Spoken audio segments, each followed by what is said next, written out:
Senhor, fazei de mim um instrumento da tua paz.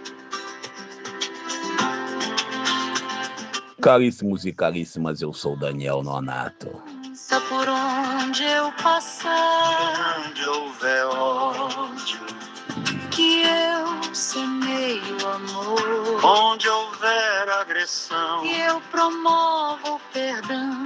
Onde houver polarização.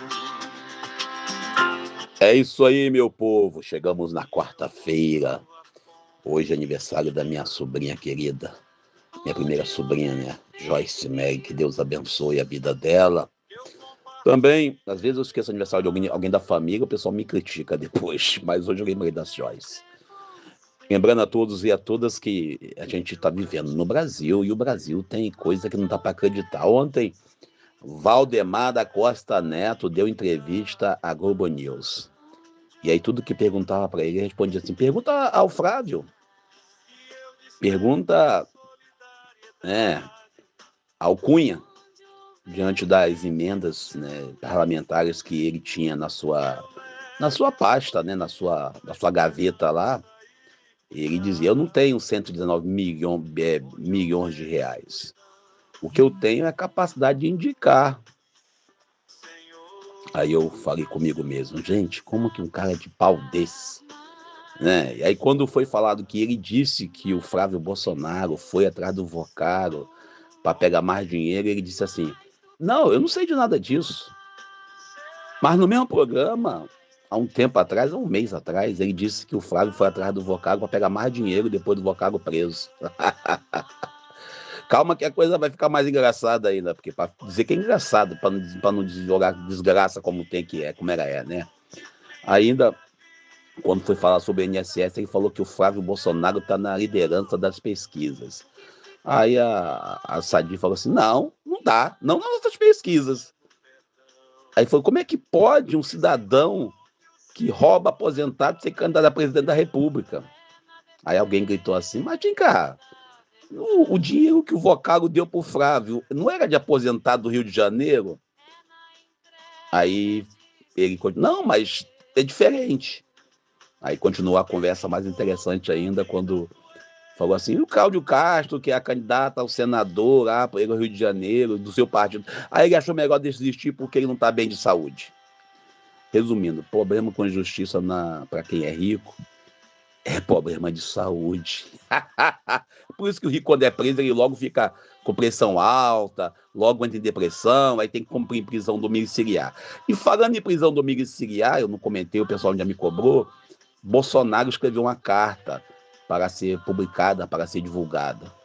Aí o Moraes foi e proibiu que o Flávio Bolsonaro, candidato a presidente da República pelo PL, venha falar com o Bolsonaro em suas redes, né? Na sua casa. Aí o pessoal está dizendo que um filho está proibido de falar com o pai. Mas, gente, o Bolsonaro hoje está preso, com todo respeito, por culpa dos filhos do Bolsonaro. Primeiro, tudo que o Moraes dizia não pode divulgar, eles divulgavam. Tudo que podia não pode falar, eles faziam. Hoje, a prisão do Bolsonaro se agradece, né, direta e indiretamente, aos filhos também. Porque graças aos filhos de Bolsonaro, ele não fez um governo para governar para o povo. Ficava preocupado em tirar a gente da PF, preocupado em proteger, desculpem o termo, a raba dos filhos que ele tem. Mas deixa quieto. Agora eu vou falar um minutinho só sobre a minha querida cidade de Japeri, a novela de Japeri. Ontem eu fui parado pela TV Record para falar sobre o bezerro que teve aqui na estação, e eu disse, né, na Record algumas palavras, inclusive dizendo que se o bezerro tinha pago a passagem. Mas eles botaram apenas 2 segundos dizendo que o bezerro está bombando na rede social. É muito bem, é assim que funciona o sistema. Você fala meio quilo, eles botam uma grama. Também, a gente olha, né, o bezerro, acho que estava lá na Câmara ontem. Japeri, ontem a Câmara quase virou ringue. Os vereadores se apontando com o dedo, um falando para o outro de forma macho. E apareceu lá uma cidadã, que eu não sei quem é, e dizendo que um dos vereadores comprou voto para se eleger. Essa moradora está atrasada. Fosse somente um vereador comprando voto, beleza, a gente tem como excluir. O problema é que todos os nossos vereadores, todos, até a prefeita, de acordo com, supostamente, para evitar o processo, é claro, também comprou voto. Mas é aquilo, né? Vamos de hipocrisia, porque é assim que funciona a política no Brasil. E vamos nós seguir o evangelho do dia de hoje. Que eu desperte a solidariedade. Onde houver O evangelho de hoje é Mateus capítulo 11, versículo 25 ao 30. A gente entra nesse evangelho lembrando a todos e a todas que ele é o evangelho que nós rezamos no 14º domingo do tempo comum e também no dia que nós celebramos o Sagrado Coração de Jesus na Igreja Católica Romana. Mas ele, nesse contexto, divide em duas partes. Mateus 11, 25 ao 27, no dia de hoje, quarta-feira, da 15ª semana do tempo comum, e Mateus 11, 26 ao 30, não, 26, desculpa, 28 ao 30, amanhã, na quinta-feira. Então, são dois textos, eu vou trabalhar ele hoje e amanhã, porque é um texto muito profundo. Teologicamente, é um dos textos que revelam, naquele tempo Jesus diz, eu te louvo, Pai, Senhor do céu e da terra, porque escondeste essas coisas aos sábios. Às vezes, em nossas igrejas, nós temos aí, eu lembro até hoje, uma historieta que eu vivi, quando uma vez, num encontro, perguntaram por que o domingo é o Dominus, né? Domingo, eu falei, domingo é Dominus, é dia do Senhor, por isso que nós celebramos aos domingos. Aí alguém falou assim, não acredito em você, vou no padre perguntar. Então, às vezes, nós duvidamos da sabedoria dos simples. Às vezes, nós que fizemos uma faculdade, uma pós-graduação, um mestrado, um doutorado, seja o que for, ignoramos a sabedoria daqueles que estudaram um pouco menos em matéria de escola, em matéria de faculdade. Muitas das vezes, a gente olha nossos indígenas brasileiros quando usam as ervas da floresta para cuidar de doenças. Nós olhamos os povos originários, nós olhamos também os povos de matriz africana, os nossos irmãos negros, quando apelam para, no caso, banhos, e alguém, isso não é tudo sabedoria dos simples. E o evangelho de hoje, Jesus, ele traz para a gente uma verdade. Ele diz que para conhecer o Filho, tem que conhecer o Pai. E para conhecer o Pai, tem que conhecer o Filho. E ambos se revelam na pessoa simples. A gente, às vezes, ficou redundância, na pessoa da pessoa, né?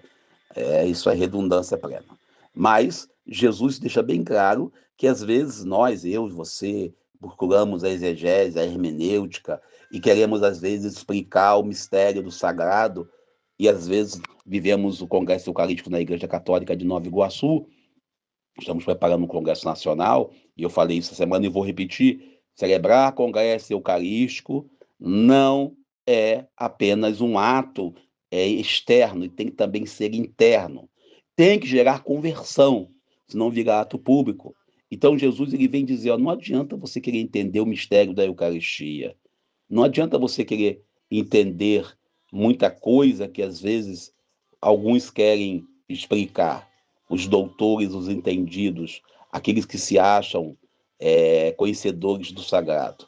Jesus, nosso Pai, nosso irmão, nosso Senhor, ele traz para nós uma verdade simples. É preciso simplificar a vida. Tantas velas no altar porque é bispo, tantas velas no altar porque é padre. Às vezes é tanta frescura, e a palavra frescura não vou tirar. Tem que usar o incenso, senão, pelo amor de Deus. O essencial é você celebrar e viver a fé. Mas deixa quieto. Deixa eu ficar quieto antes que alguém me processe. E cuidado com o bezerro, tá na estação. Antigamente nós dizíamos, tem boi na linha. Agora já podemos dizer, tem boi no trem. Fico por aqui. Peço o seu like, o seu comentário, que é muito importante para nós. Não escuta a gente só 2 segundos não, tá? Vamos assim. Eu sou Daniel Nonato. E não esquece, se inscreve em nosso canal, né? Coloque aí a sua opinião, que é muito importante para nós.